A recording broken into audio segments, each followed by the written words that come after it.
Hujan turun deras sore itu di sebuah desa kecil di pinggiran kota Kediri. Di beranda rumah berdinding papan, seorang wanita parubaya duduk memeluk secangkir teh hangat. Namanya Bu Nanik, 47 tahun, penjual kue keliling yang kini lebih banyak berdiam di rumah sejak kehilangan anak semata, wayangnya Rafli 3 tahun lalu. Setiap kali hujan turun, matanya akan memandang kosong ke arah jalan setapak yang menuju sekolah dasar di ujung desa, jalan yang dulu sering dilalui.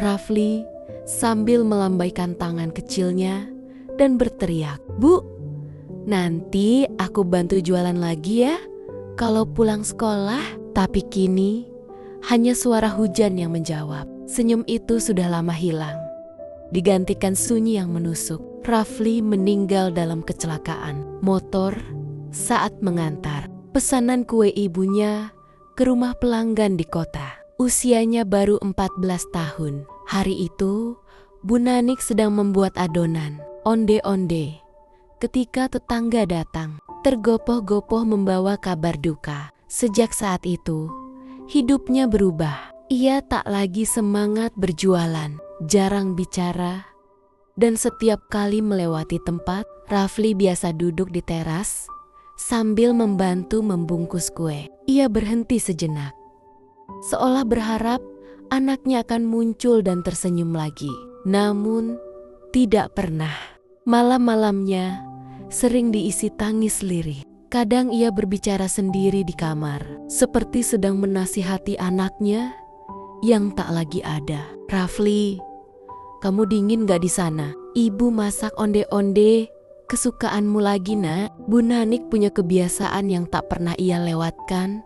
Setiap kali hujan turun, ia selalu berdoa. Ia percaya air hujan adalah cara Tuhan menyampaikan salam dari langit, bahwa Rafli masih mendengarnya. Sambil memegang payung tua, ia berdiri di depan rumah, menatap butiran hujan yang jatuh ke tanah.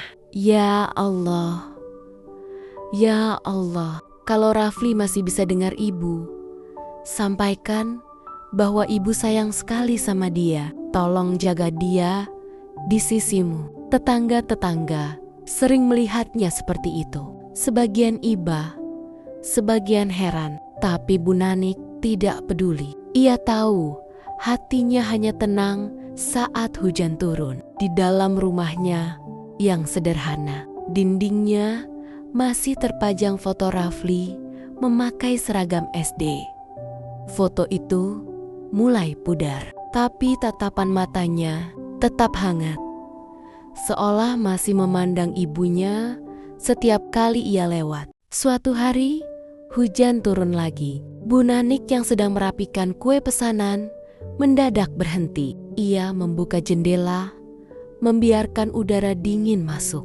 Tetes-tetes air jatuh di lantai, dan aroma tanah basah memenuhi rumah. Tiba-tiba, ia melihat sesuatu di luar pagar. Seorang anak kecil berlari menembus hujan, membawa tas plastik berisi kue, persis seperti dulu saat Rafli masih hidup. Ia terpaku, dadanya sesak, air mata jatuh tanpa ia sadari. Tapi anak itu bukan Rafli, hanya anak tetangga yang membantu ibunya. Namun pemandangan itu membuat kenangan menyeruak kembali. Wajah Rafli yang ceria, tawa kecilnya, dan kata-kata terakhirnya, "Bu, nanti kalau aku besar, aku mau beliin ibu gerobak biar gak capek keliling." Bu Nanik terisak. Ia menutup wajahnya dengan kedua tangan. "Nak, ibu masih nunggu kamu pulang, walau cuma dalam mimpi."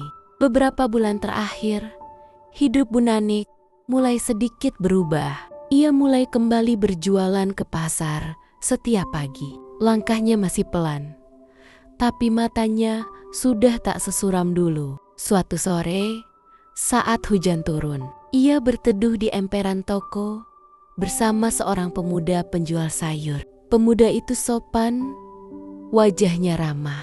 Namanya Ardi. Setiap kali bertemu, ia selalu membantu Bu Nanik membawa dagangan. Tanpa sadar, kehadiran Ardi membuat hati Bu Nanik sedikit hangat kembali. Suatu kali, Ardi berkata lirih, "Bu Nanik, kalau ibu nggak keberatan, saya sering merasa seperti lihat ibu saya sendiri di diri. Ibu, beliau juga sudah nggak ada." Bu Nanik hanya tersenyum pelan. Untuk pertama kalinya dalam waktu yang lama, ia merasa tidak benar sendirian. Namun ketika malam tiba dan hujan turun lagi, ia tetap berdiri di depan rumah, memandang langit gelap dan berdoa seperti biasa. Karena baginya, doa itu bukan sekadar kenangan, tapi satu-satunya jembatan antara ibu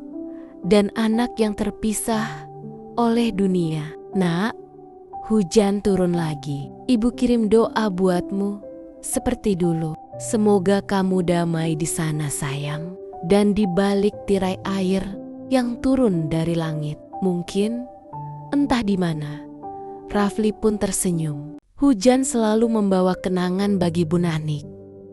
Tapi sore itu, hujan juga membawa seseorang yang tak disangka, Ardi, pemuda yang belakangan sering membantu menurunkan dagangan di pasar. Hari itu, Bu Nanik terlambat pulang dari pasar karena dagangannya belum habis. Ardi yang kebetulan lewat menawarkan tumpangan motornya. "Naik saja, Bu. Hujan begini, nanti ibu masuk angin." "Wah, repot nanti kalau baju saya basah," jawab Bu Nanik tersenyum kecil. Separuh ragu, tapi akhirnya ia menerima. Di sepanjang perjalanan yang basah dan beraroma tanah, Bu Nanik duduk di boncengan sambil menggenggam erat wadah kue di tangannya. Entah mengapa, ia merasa hangat. Bukan karena jaket Ardi, tapi karena perhatian sederhana yang ia terima. Dalam diam, ia teringat masa muda Rafli, sama seperti Ardi. Sopan, pekerja keras, dan selalu menolong orang tanpa pamrih. Mungkin, pikirnya, Tuhan memang tahu kapan luka butuh penawar. Hari-hari berikutnya, Bu Nanik dan Ardi semakin sering bertemu. Ardi kerap mampir ke rumah, membantu memperbaiki genteng bocor atau mengantar kue pesanan Bu Nanik ke pembeli. Kadang mereka makan siang bersama di dapur kecil itu. Ardi sering bercanda ringan untuk membuat Bu Nanik tertawa. "Bu, kue onde-onde ibu ini bisa bikin orang jatuh cinta, tahu nggak?" "Halah, kamu ini ngomongnya kayak pelanggan yang mau utang," jawab Bu Nanik sambil tersenyum malu. Di antara gelak kecil dan aroma onde-onde hangat, hati Bu Nanik yang lama beku perlahan mencair. Ia mulai tertawa lagi, mulai menata hidupnya tanpa tangis di setiap hujan. Tapi setiap malam, ia tetap menatap foto Rafli sebelum tidur sambil berbisik, "Nak, ibu gak lupa sama kamu, tapi ibu tahu kamu pasti ingin lihat ibu bahagia lagi." Atas dorongan Ardi, Bu Nanik mulai berjualan kue dengan cara baru, menitipkan di warung-warung sekitar dan menjual lewat pesanan daring. Ardi yang mengurus ponsel dan promosi sederhana lewat aplikasi. Bisnis kecil itu perlahan berkembang. Setiap pagi, aroma onde-onde dan kue kukur menguar dari dapur kecil Bu Nanik. Beberapa anak muda desa mulai ikut membantu membungkus pesanan. Rumah itu kini kembali ramai dengan tawa dan obrolan. Ardi pun semakin sering datang, bukan hanya untuk membantu, tapi juga sekadar berbagi cerita. "Bu, Rafli pasti bangga lihat ibu sekarang," katanya suatu sore sambil membantu menutup wadah kue. Bu Nanik hanya tersenyum pelan. "Ibu rasa Rafli yang kirim kamu ke sini?" Di hari itu, Hujan turun deras. Tepat 3 tahun sejak kepergian Rafli. Bu Nanik menatap keluar jendela. Seperti biasa. Tapi kali ini ia tidak menangis. Ia memegang payung tua dan melangkah keluar. Ardi yang kebetulan datang membawa bahan kue ikut berdiri di sampingnya. Biasanya ibu berdoa kalau hujan ya? Iya.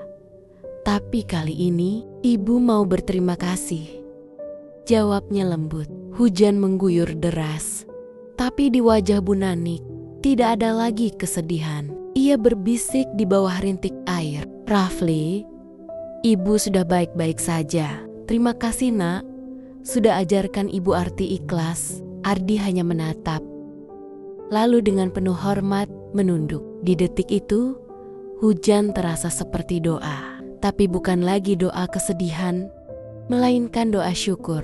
Beberapa bulan berlalu. Kue Bu Nanik kini banyak dipesan untuk acara-acara besar di kampung. Ia mempekerjakan 2 remaja yatim piatu untuk membantu di dapur. Rumahnya kini tak lagi sunyi. Ardi pun makin dekat. Bukan hanya sebagai teman, tapi seperti anak sendiri. Suatu pagi, saat mereka sedang membungkus kue, Ardi berkata, "Bu, saya dapat tawaran kerja tetap di pabrik roti di kota. Tapi sebelum berangkat, saya mau minta izin. Boleh saya tetap panggil ibu, meski bukan anak kandung?" Bu Nanik menatapnya lama, menahan haru. "Tentu boleh nak. Dari awal pun ibu sudah menganggap kamu anak sendiri." Hujan turun pelan di luar jendela. Bu Nanik menatap langit, tersenyum dan berkata lirih, "Terima kasih Tuan. Engkau mengambil 1 anakku, tapi kau kirim anak lain untuk mengisi hatiku." Dan di bawah rinai hujan itu, Bu Nanik akhirnya benar-benar damai. Kasih sayangnya tak lagi terhenti di makam Rafli, tapi terus mengalir lewat kebaikan yang ia berikan kepada dunia.